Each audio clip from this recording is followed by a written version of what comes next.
All right, welcome to episode 12 of the Stoic George podcast. I'm sitting in my room in lotus position, although you can't see my legs.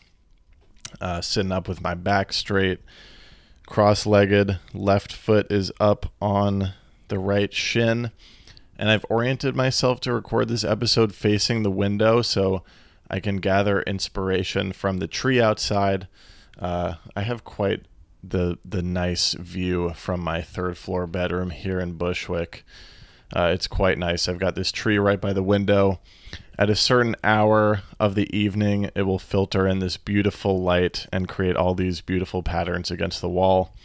I much appreciate this room. And this particular way that I'm sitting right now lets me see like my work corner. I see my bookshelf to my right. I see my computer straight ahead with some tools, some inspirational quotes, my desk, and then my little computer station. I've got all my tools for creating here. I've got a quote from The Artist Way against the wall that says, "The need to be a great artist makes it hard to be an artist. The need to produce a great work of art makes it hard to produce any art at all." That's by Julia Cameron in The Artist's Way, and that's a great quote. That is actually relevant to me right now because I've been sitting here for 10 to 15 minutes, unsure how to start this episode, overthinking it. But the cool thing that happens when you open yourself to creating bad art or art that's not good, or just letting go of the standard of what the output needs to be like, you finally start creating art. And here I am recording another episode of the Stoic George podcast. I have some things to say, but before that, I want to make a request of my listeners out there. I really love giving advice. My advice tends to lean spiritual, philosophical.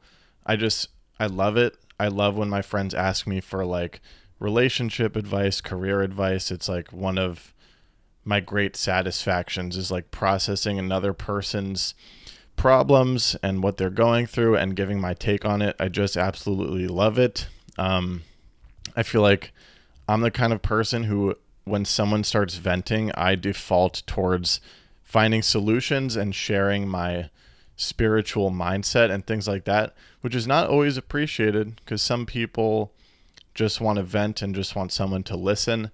I'm not very good at that. So I figured I would use this podcast to actually like be a place where I can give advice that is welcome.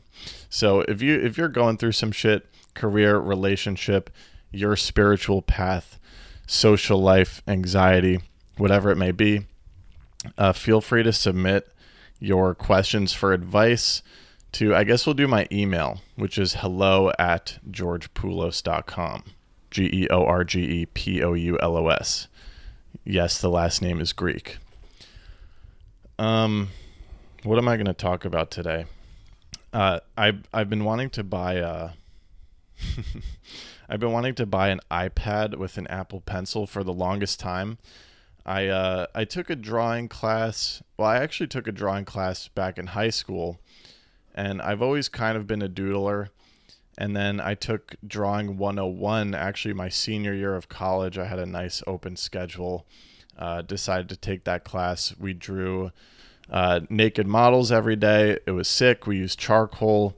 It was a really cool atmosphere and environment. I learned some awesome drawing techniques.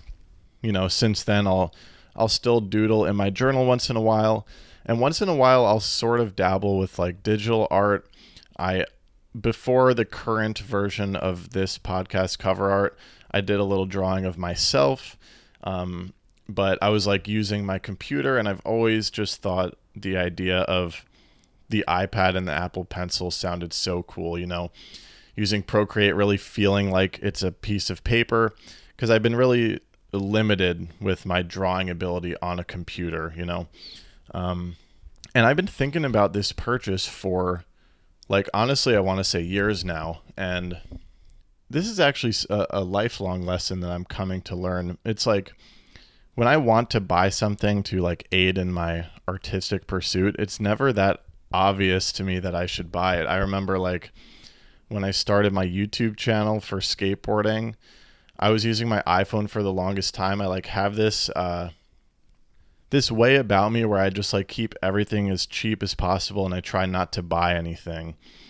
So I was using my iPhone for the longest time, and it was so hard for me to convince myself to finally buy a camera. Like I thought it was a waste of money and like it wasn't worth it.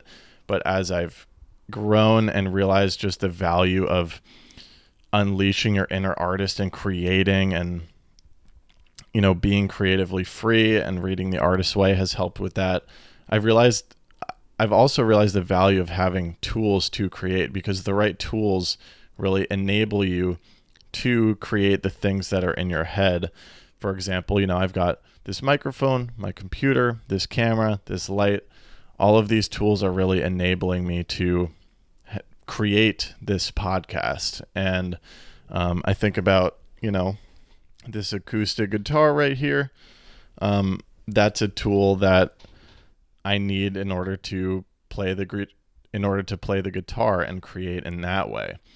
We so easily justify spending money. I think this is actually another lesson straight out of The Artist's Way. If you can't tell, I'm obsessed with this book. It's truly been a life changer for me. But yeah, we justify like logistical expenses and obviously survival expenses and things like that. And then I think the next thing you go to is like maybe getting a better apartment, or eating out with friends and drinking and car and things like this. And we spend money on all these things without even thinking about it, subscriptions, whatever. But for some reason, when it comes to creative hobbies, or at least I, hesitate to spend money on myself.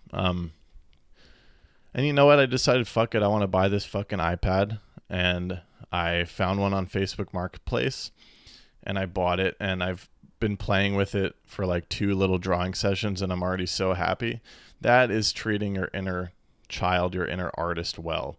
When you buy a tool that you can use to create.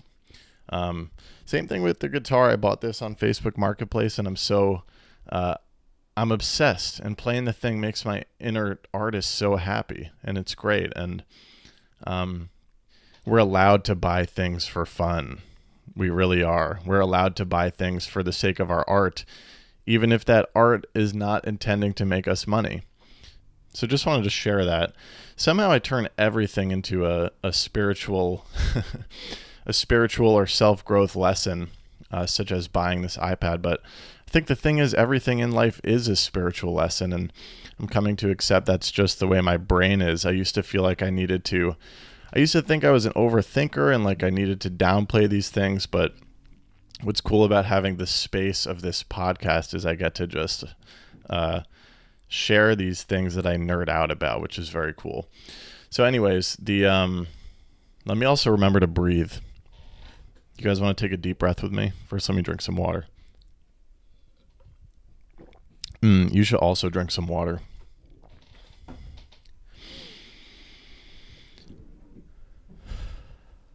Okay, I'm getting excited. That's a good thing, but I do need to remember to breathe. So I live in Bushwick, which is amazing, by the way. I love it here. The iPad that I bought on Facebook Marketplace was up in Washington Heights, which is 17 miles away.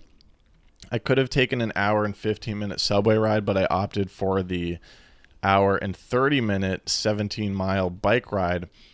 So I took that bike ride yesterday, 17 miles from Bushwick into Manhattan, over the Williamsburg Bridge, around the southern tip of Manhattan, through these beautiful Battery Park bike lanes, and all the way up the west side. And it was so fucking beautiful. I ended up going past Washington Heights to check out the GW Bridge. Saw this cute little lighthouse. Biking is fucking spiritual, man. It is so beautiful. I mean, just like, first of all, I'm really impressed by the bike lanes in Manhattan. You know, my trip to Copenhagen in 2021 really opened my eyes to what biking infrastructure could be. And while Brooklyn is still doing a lot of catch up, and like as you get into Manhattan, it's not as good, but like along that west side, that west side highway, that beautiful, beautiful bike lane is really, really impressive. So pleasant. And, you know, biking, it really unlocks the city. Like, I don't know. Like, I took that ride to Coney Island. It was so easy. I took that ride all the way up to Washington Heights, just zipping around, flowing through the wind. It's so cool, and it's so much better than sitting in a car or a subway. I feel like in both of those environments, you don't get there's like something that happens when you're on a bike where it's like you're feeling the earth and you're experiencing the city. Like, you're really experiencing it.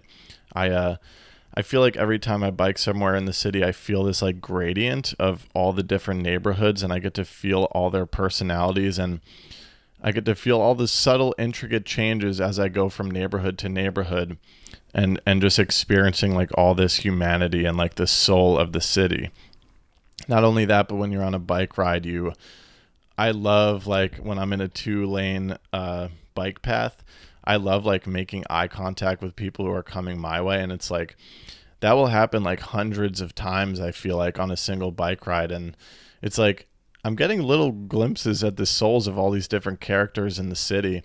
And it's really special. And not only just those moments of eye contact, with the other bikers, I also love like glancing around at the sidewalks, just kind of observing what people are up to. I'm a big people watcher, so this really hits the spot for me. And I feel this connection to the city when I'm on my bike, and it's really beautiful.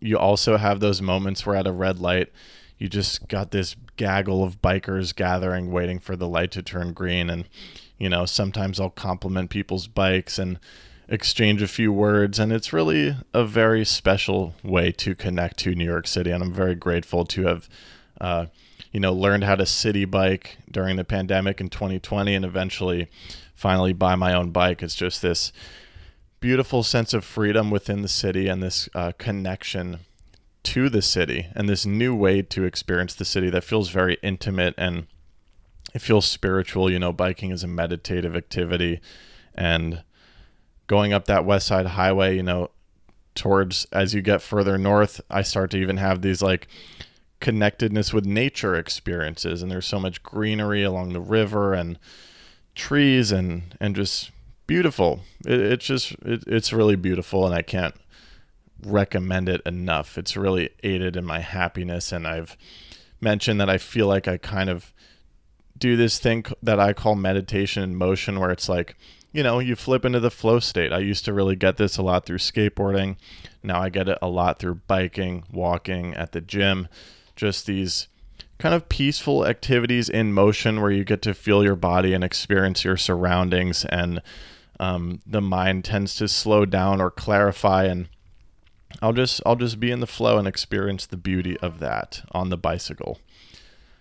And that's another thing that's treating my inner child well. It's like, yeah, I could have sat on the subway, treated the Facebook Marketplace pickup like an errand, but instead I treated it like an adventure. And it was another completely solo day, but I felt this connectedness to the people around me, and I felt connected to my environment in the city. And my inner child loved that adventure. He loved the bike ride. He loved stopping at a diner to get lunch. My inner child loves diners. I always loved going to diners as a kid.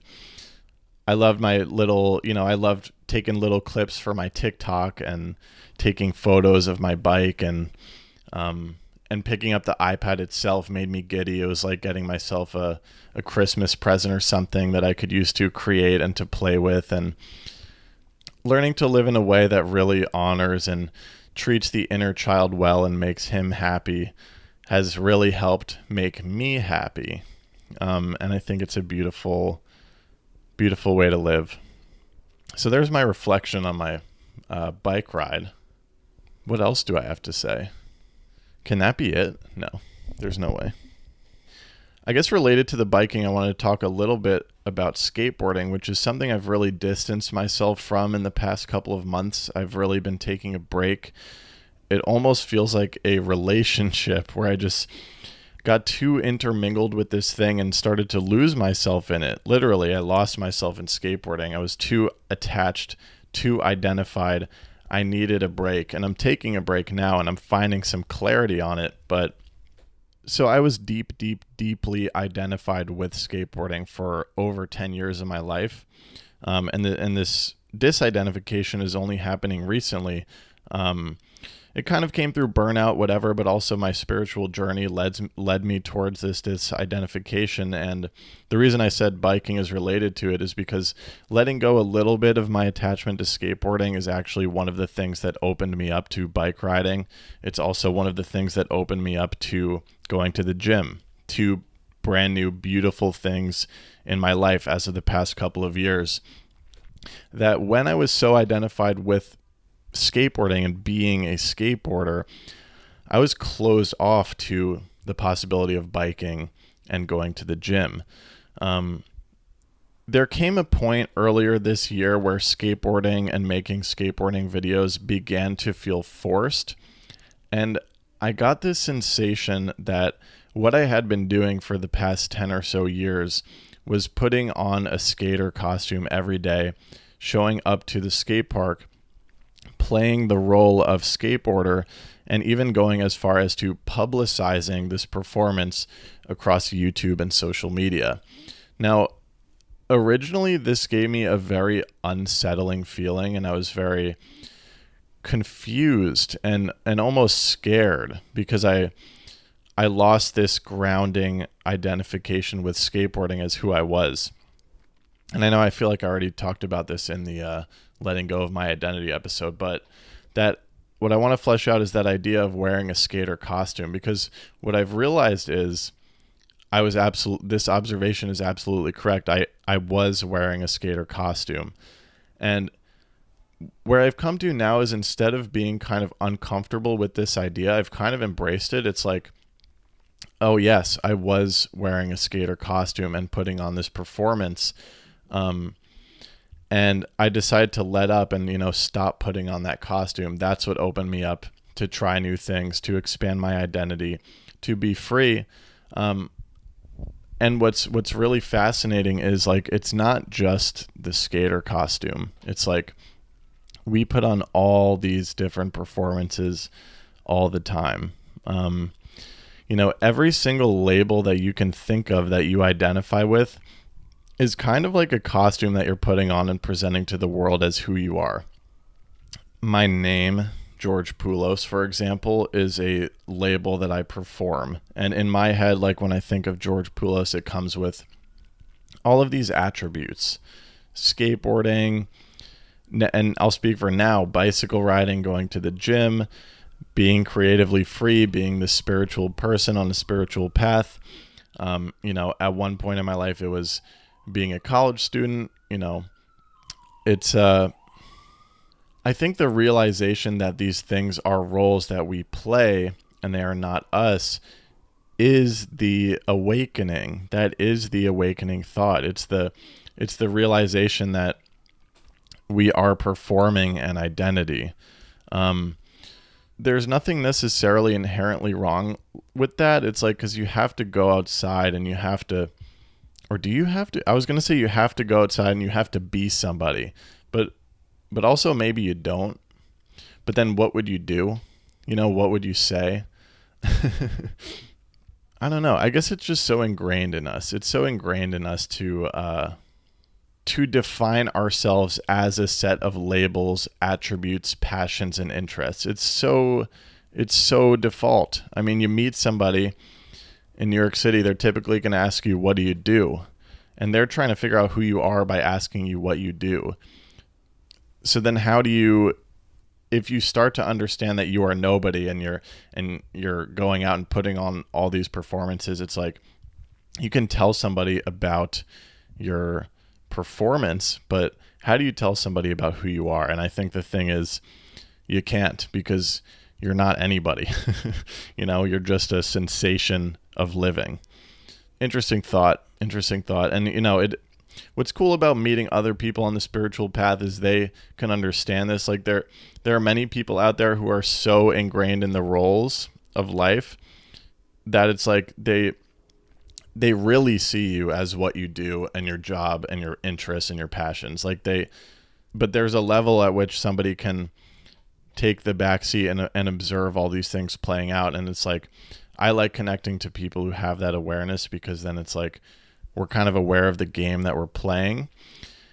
And you can, I used to have this fear that on the spiritual path I was going to withdraw and, no longer play the game at all. But no, I'm still like, going out socializing and performing in a way, but it's in a lighter way and it's in a more fun way. And it's I no longer grasp onto like the way that I identified so tightly with skateboarding that it put me in a box and prevented me from trying new things. It's like I'm no longer performing to that extent because I'm now aware of the performance. So like with bicycle riding, it's like I do it because I like to do it. I don't do it because I am a bicycle rider, I think this is the mindset that has enabled me to have like all these different tools of creation. I got the guitar, the iPad, like I was saying, the bicycle is a tool of creation in a way. I still got my skateboard.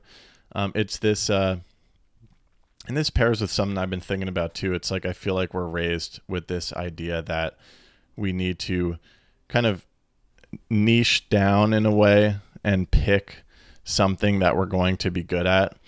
I know I felt that pressure growing up. It was like, okay, what is the thing that I'm going to pick in order to have a successful career? But I think what I've learned is that that's a disservice to the inner child. Picking one passion is a huge disservice to the inner child, because the inner child wants to tinker, wants to play, wants to experiment, wants to try new things, wants to get good at many different things, and there is no reason to suppress that. We're so obsessed with suppressing our nature in this society, which doesn't make sense to me because it leads to unhappiness, like deep set unhappiness and lack of fulfillment. It's like, what makes me happy? Having all this shit, having this guitar, being able to draw on an iPad now, being able to record this podcast. That's the type of shit that makes me happy. And if I had continued subscribing to the idea that I need to pick one thing in order to be successful, I would not be experiencing this inner child joy that comes from creating freely using a multitude of different mediums.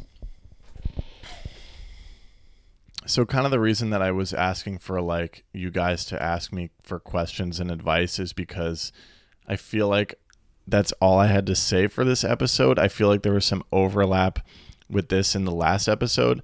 That is the nature of the journey. It takes us a while to work through certain things and certain lessons to fully flesh them out and explore their meaning and figure out how to integrate them into the rest of our lives. So that's all fine, but I would love to like end these episodes on a little segment of giving advice. And I think that would be a cool way to keep this fun and engaging and keep us all learning together.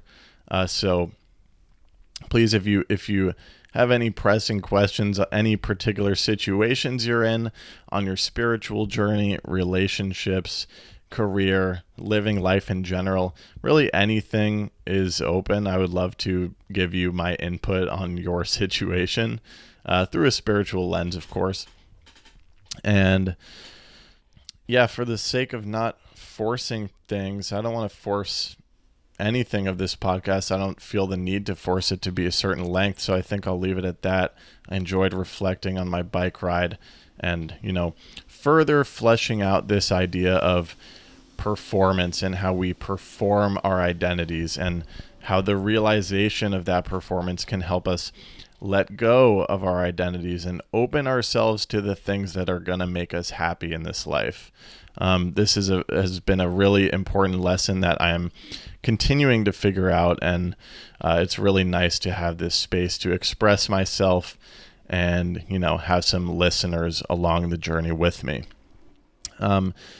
Feedback, questions, if you want some advice, all welcome to send me an email or DM me on Instagram. I also have a Patreon where I'm building a little community of kindred spirits. So if you think the same way as me, if my thoughts inspire you in some way, feel free to join the Patreon. I would much appreciate the support. Patreon.com/George Poulos. That's Poulos. All right, this has been episode 12 of the Stoic George podcast. I will see you all next week.